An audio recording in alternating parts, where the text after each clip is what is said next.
Okay, then we have the second type of non rhegmatogenous retinal detachment, जिसमें again कोई retina में tear तो नहीं आ रहा, लेकिन still it is getting detached from the retinal pigment epithelium. So the second form is exudative या serous retinal detachment. इसमें होता क्या है कि there gets fluid fill up in the sub retinal space, और ये फ्लूइड विट्रस ह्यूमर से नहीं आ रहा, ये फ्लूइड आ रहा है from behind the retina, from the chorio capillaries in the sub retinal space. So retinal detachment cause by accumulation of exudative or serous fluid in the subretinal space. उसका mechanism ये है कि whenever there is a damage to the retinal pigment epithelium, ठीक है, sensitive retina में damage नहीं आया, damage कहाँ पर आ रहा है, रेटिनल पिगमेंट एपिथेलियम में. The outer blood retinal barrier is broken up and the fluid from the chorio capillaries reaches the subretinal space resulting into the exudative or serious retinal detachment. ये mechanism समझ में आ गया, right.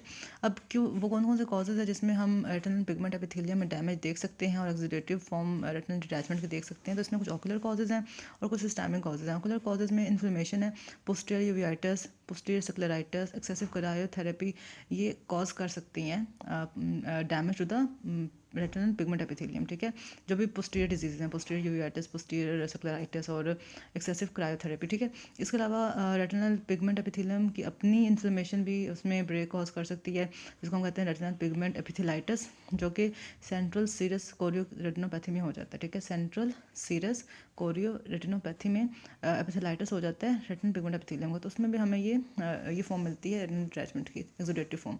Third is tumours, very important. Retinoblastoma, malignant melanoma, जो pigment epithelium की diseases हैं, उसमें भी हमें अगेन एक्सुडेटिव टाइप ही मिलेगी, क्योंकि उसमें भी डैमेज कहाँ पर आएगा, रेटिनल पिगमेंट एपिथेलियम लेवल पे आएगा. तो कुछ इन्फ्लेमेटरी डिजीजेज, इसकी अपनी इन्फ्लेमेशन रेटिनल पिगमेंट एपिथेलियम और कुछ ट्यूमर्स कॉज कर सकते हैं exudative form of serious retinal detachment. कुछ सिस्टमिक डिजीज में भी ब्रेक आता है retinal pigment epithelium, like hypertension में, सिस्टमिक हाइपरटेंशन में, और साथ में टॉक्सीमिया और प्रेगनेंसी में. ठीक है, ये पता होना चाहिए. अच्छा, अब इसकी क्लिनिकल फीचर्स कैसे हमें नजर आते हैं, हमें साइंस कैसे मिलेंगे. तो ये जो एक्सुडेटिव रेटिनल डिटैचमेंट होती है, it appears smooth and convex dome shaped which may be shallow or bullous. Definitely retina के पीछे फ्लूइड भरा हुआ है, तो it will appear smooth and convex dome, right, and it can be shallow or bullous. ठीक है.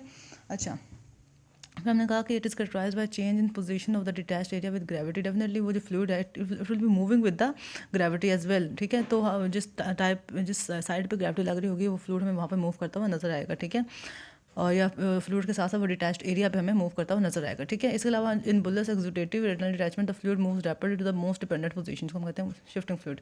तो जो डिटैच्ड एरिया वो भी मूव कर रहा है और शिफ्टिंग फ्लूइड भी मूव कर रहा है. तो ये इसके कैरेक्टरिस्टिक्स हैं. ठीक है, और हमें बुलस या उस फॉर्म में शैलो या बुलस फॉर्म में नजर आएगा. ट्रीटमेंट इसका यही है कि चूंकि ये किसी अंडरलाइन कॉज की वजह से हो रहा है, तो we need to cure the underline cause first. तो ये खुद ही ठीक हो जाता है. तो treatment depends upon the underline cause and control of the underline disorder resolve the condition like systemic hypertension. अगर हम क्योर कर लेंगे तो ये ठीक हो जाएगा. ठीक है, और जैसे वो फ्लूइड वहाँ से निकलेगा डिटैचमेंट खत्म हो जाएगी.